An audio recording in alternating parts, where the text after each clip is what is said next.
तो हेलो दोस्तों, आज हम लोग विटामिन के कार्य के बारे में जानने वाले हैं। जैसा कि आप यहाँ पर देख पा रहे हैं कि विटामिन जो होते हैं बहुत महत्वपूर्ण चीज़ें हैं, जैसे कि वो हमारे उपापचयी जो मेटाबॉलिज्म होते हैं उस प्रक्रिया में महत्वपूर्ण भूमिका निभाते हैं, जैसे हमें एनर्जी वगैरह देना।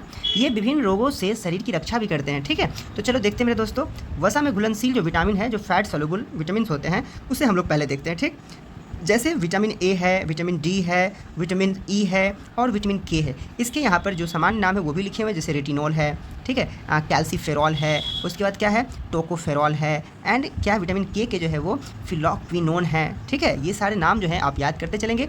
उसके बाद देखें इसका स्रोत जो है वो क्या है। विटामिन ए का जो स्रोत है, जिसको रेटिनॉल भी कहते हैं, वो है कैरोटीन युक्त फल है, यकृत व आंतरीय श्लेष्मा की कोशिकाएं जो होती है वहाँ से मिलती है। विटामिन डी का जो स्रोत है वो मक्खन है, यकृत है, मछली का तेल है, गुर्दा है, अंडे हैं, ईस्ट है और सूर्य के प्रकाश द्वारा संश्लेषित। ठीक है, जैसे हमारे स्किन में जो कोलेस्ट्रॉल होता है वो क्या करता है, सूर्य की किरणों को विटामिन डी में क्या करता है, उससे कन्वर्ट होता है। ठीक, वो आप लोग जानते होंगे।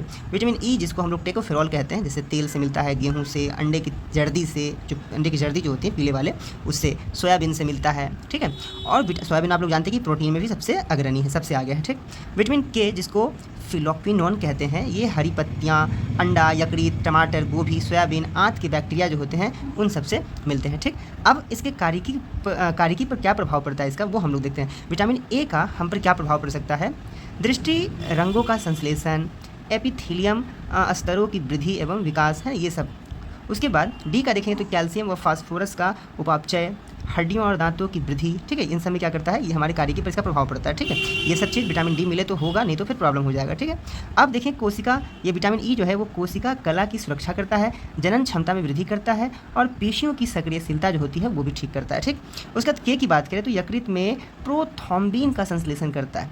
ठीक, उसके बाद कमी, अगर विटामिन ए की कमी हो जाए तो क्या प्रभाव पड़ेगा, तो कॉर्निया व त्वचा की कोशिकाओं का विकास अवरुद्ध हो जाएगा, जैसे इससे आँख खराब होता है। लोग जनरली बोलते हैं कि विटामिन ए की कमी से रतौंधी होता है। ठीक, चलिए अब देखिए विटामिन डी की कमी से सूखा रोग, जिसको हम लोग ऑस्टियोमेलासिया या वयस्कों में, रिकेट्स बच्चों में, ये सब हो सकता है। ठीक, उसके बाद विटामिन ई की कमी से जनन क्षमता में कमी होती है और एपिथेलियम कमज़ोर हो जाता है। ठीक है, अब देखिए विटामिन के जो है, विटामिन के की कमी से चोट पर रक्त का थक्का न जमने से अधिक रक्तस्राव हो जाता है। ठीक, तो ये थे हमारे कौन, वसा में घुलनशील विटामिन जो है, उसके स्रोत, उसका कार्यकी पे प्रभाव और कमी से क्या प्रभाव पड़ सकता है, वो सब था। ठीक है, चलो मेरे दोस्तों, तो मिलते हैं नेक्स्ट वीडियो में। उसमें हम लोग जानेंगे कि जल में घुलनशील कौन कौन से विटामिन है, उसके कार्य, और ये सब हम लोग अगले वीडियो में जानेंगे। ठीक है।